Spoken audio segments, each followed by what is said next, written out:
মমতা বন্দ্যোপাধ্যায় তার এই মুহূর্তে কি পরিস্থিতি সেটাই জানবো। একেবারে বিগ ওয়ালে আপনাদেরকে দেখাবো সেই ব্রেকিং যে মমতা বন্দ্যোপাধ্যায় আরো নিঃসঙ্গ হয়ে যাচ্ছেন, ক্রমশই কিন্তু তিনি একা হচ্ছেন। কেন এই কথা বলছি? কেননা মমতার সাধের কেষ্ট তিনি কি এবারে ঋতব্রতর শিবিরে যেতে চলেছেন? নাম লেখাচ্ছেন কি তিনি সেখানে? সেই বিষয় নিয়ে জানবো। আমাদের সঙ্গে রয়েছেন আমাদের প্রতিনিধি সায়ন্ত রয়েছেন। আমি সায়ন্তর কাছে সরাসরি চলে যাবো এই মুহূর্তে।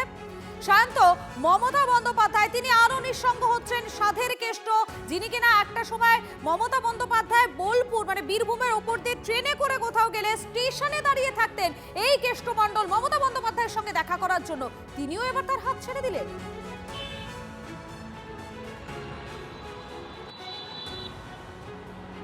একদমই, দেখো অনুব্রত মণ্ডল অর্থাৎ মমতা বন্দ্যোপাধ্যায়ের সাধের কেষ্ট সেও কিন্তু মমতা বন্দ্যোপাধ্যায়ের হাত ছেড়ে দিতে চলেছেন এবং যোগ দিতে চলেছেন ঋতব্রত পন্থী তৃণমূলে। অর্থাৎ যে অনুব্রত মণ্ডল ছাড়া বীরভূম কাউকে ভরসা করতেন না তৃণমূল নেত্রী, সেই অনুব্রত মণ্ডলও এবার ঋতব্রত শিবিরে। শুধু অনুব্রত মণ্ডল নয়, কাজল শেখও কিন্তু ইতিমধ্যেই ঋতব্রত শিবিরে চলে গিয়েছে।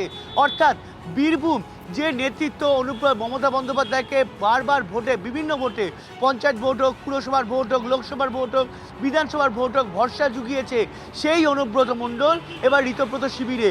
যাকে যাকে মমতা বন্দ্যোপাধ্যায় নিজের দলের অন্যতম ভরসার জায়গা মনে করেছেন তারা প্রত্যেক কিন্তু ঋতব্রত বন্দ্যোপাধ্যায় শিবিরে চলে গিয়েছেন। অর্থাৎ একটা বিষয় পরিষ্কার হচ্ছে, কালীঘাটপন্থী তৃণমূলে আর কোনো ভরসার জায়গা থাকছে না, অথবা তৃণমূল সুপ্রিমো মমতা বন্দ্যোপাধ্যায়ের ওপরে কেউ আস্থা রাখতে পারছেন না। কারণ একটাই, অভিষেক বন্দ্যোপাধ্যায়ের ওপর ক্ষোভ নাকি মমতা বন্দ্যোপাধ্যায়ের সাংগঠনিক দুর্বলতা, সেইটা কিন্তু আরও ক্রমশ প্রকাশ্য। এবং সেটাই কিন্তু একটা বিষয় পরিষ্কার হয়ে উঠছে যে একের পর এক নেতা যারা মূলত মমতা বন্দ্যোপাধ্যায়ের সংগঠন সামলেছে, একের পর এক বিধানসভার বিরোধীদের কোণঠাসা করেছে, তারাই এখন ঋতব্রত বন্দ্যোপাধ্যায়ের শিবিরে চলে গিয়েছে এবং সেখানে গিয়ে আসল তৃণমূল যেটা তারা দাবি করছে সে আসল তৃণমূল তৈরি করছে। আর মমতা বন্দ্যোপাধ্যায়ের শিবিরে পড়ে থাকছে গুটি কয়েকজন। মমতা বন্দ্যোপাধ্যায়ের শিবিরে এই মুহূর্তে গুটি কয়েকজন রয়েছেন। একবার আপনাদেরকে শোনাই ঋতব্রত বন্দ্যোপাধ্যায় তিনি অনুব্রত মণ্ডলের প্রসঙ্গে ঠিক কি বলেছেন, একবার শোনাই আপনাদের।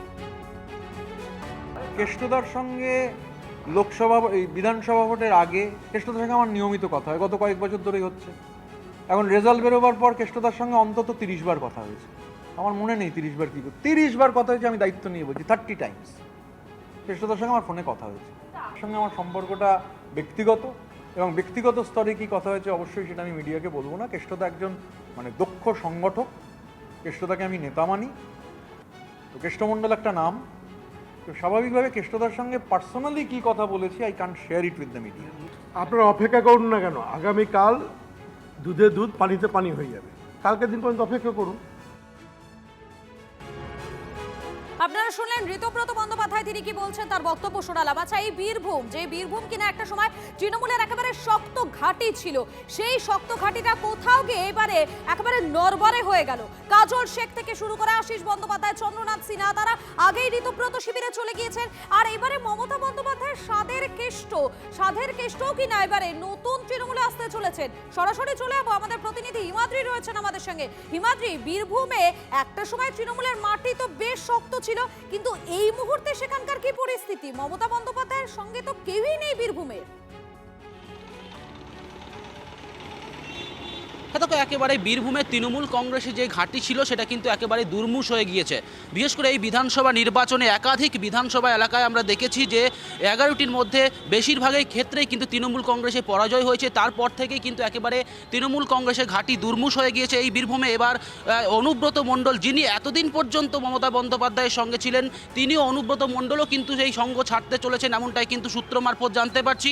যদিও অনুব্রত মণ্ডল এই মুহূর্তে বাড়িতে রয়েছে নাকি তিনি আগেই কলকাতা চলে গিয়েছে সে নিয়ে যথেষ্ট সন্দিহান তৈরি হয়েছে। তবে অনুব্রত মণ্ডল কিন্তু সকাল থেকে বাড়ি থেকে বের হননি এখনও পর্যন্ত, বা তার বাড়ির সামনে এখনও পর্যন্ত কোনো মুভমেন্ট লক্ষ্য করা যায়নি।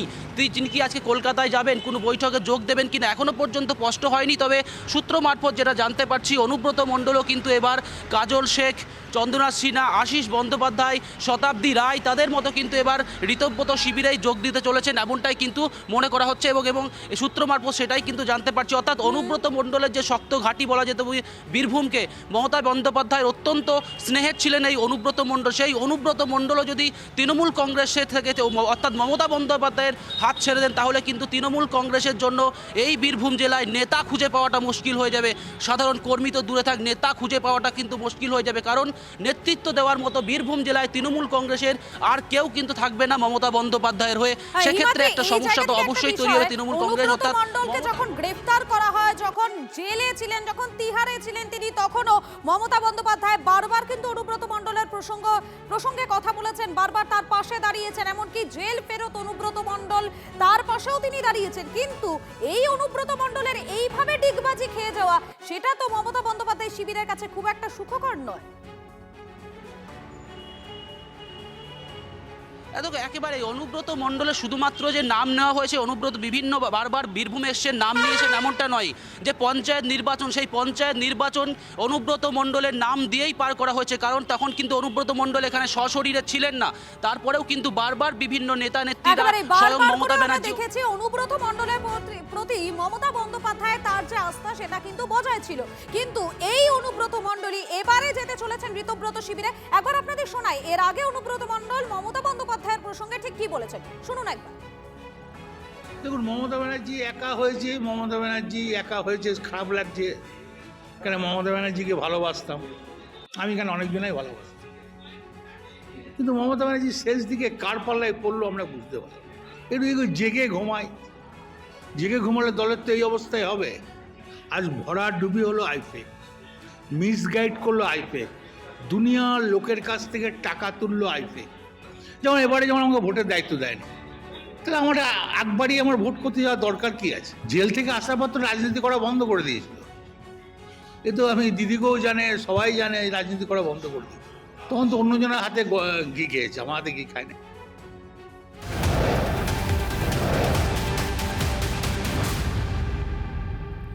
ঋতব্রত তৃণমূলে যোগ দেওয়া নেতা নেত্রীদের দায়িত্ব বন্টন। জাতীয় কর্মসমিতির সদস্য হলেন চন্দ্রিমা ভট্টাচার্য, জাতীয় কর্মসমিতির সাধারণ সম্পাদক পদে স্নেহাশিস চক্রবর্তী, রাজ্য সভাপতি হলেন বিপ্লব মিত্র, কার্যকারী সভাপতি জাভেদ খান, শিউলি সাহা, যুব সভাপতি পদে আনিসুর রহমান বিদেশ এবং কার্যকরী সভাপতি যুব পদে সৌরভ বসু, কার্যকরী যুব মহিলা সভাপতি সাবিনা ইয়াসমিন, ঋত তৃণমূলের ছাত্র সংগঠনের চেয়ারম্যান কোহিনুর মজুমদার, ছাত্র সংগঠনের সভাপতি সুদীপ রাহা, সংখ্যালঘু সেলের সভাপতি বাহারুল ইসলাম, কিষাণ ক্ষেত মজুর সংগঠনের মাথায় নিশীথ মালিক, এসটি এসসি সেলের মাথায় বসছেন আশিস মসজিদ।